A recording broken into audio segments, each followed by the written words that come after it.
আসসালামু আলাইকুম। আশা করি সবাই ভালো আছেন। আলহামদুলিল্লাহ আমিও ভালো আছি। আজকে থেকে শুরু করলাম আমার নতুন ব্লগ। আশা করি সবার ভালো লাগবে। তো প্রথমে শুরু করি পদ্মা সেতু দিয়ে। আজ আমি প্রথম বাসে করে পদ্মা সেতুতে যাত্রা করছি। আলহামদুলিল্লাহ।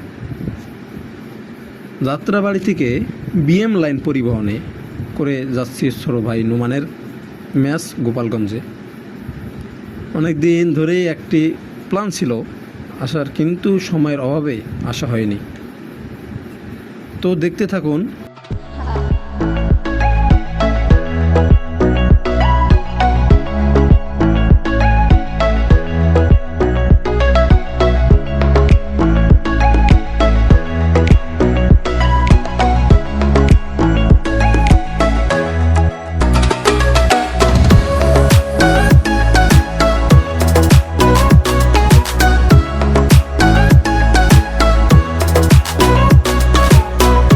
ভিডিওটি ভালো লাগলে অবশ্যই ফলো দিয়ে শেয়ার করে দিবেন। ধন্যবাদ।